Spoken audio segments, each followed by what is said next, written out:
Hello Earth and adjacent planets. You probably heard of the Nintendo Switch, the company's newest gaming device. Like many of you, I was excited about the announcement, but then was disappointed by the negative feedback from online comments. A lot of these comments were directed at the graphic power and unusual controls the Switch possesses.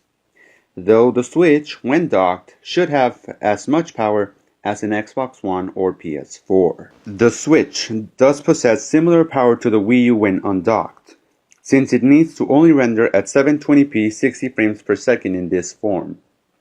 But when docked at home, it combines the processing power from both the Switch and the dock to render the same game at the same high quality at a higher resolution. Maybe the Switch can render a game at 4K 30 frames per second when docked.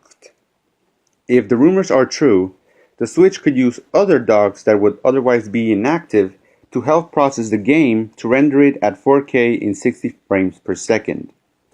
Other than terrible internet bottlenecks due to this cloud processing, the idea could leverage the minimal lack of power compared to rival consoles. Talking about rival consoles, the Switch is setting a precedent to blur the line between gaming at home and on the go by providing AAA titles in a portable guise without compromising graphics or gameplay, similar to a gaming laptop does, but in a form factor closer to a smartphone or tablet. It's like when games for iOS and Android would match PS2 quality in terms of physics and appearance, but the Switch takes that further by matching Xbox One quality in a form factor closer to an iPad mini. The Switch could take Sony and Microsoft to make their next generation consoles portable ones as well, where the successor to the Xbox One could be closer to a Surface tablet, and the PlayStation 5 could be like a PS Vita with an x86 chip in it. This means that where Sony and Microsoft flex their biceps with their consoles, Nintendo gets pushing done. Where major people in the gaming industry respect Nintendo for their focus on games and innovative ways to enjoy them, like touchscreen and motion controls, it's a handful of gamers who don't appreciate the contribution they make in terms of making games fun.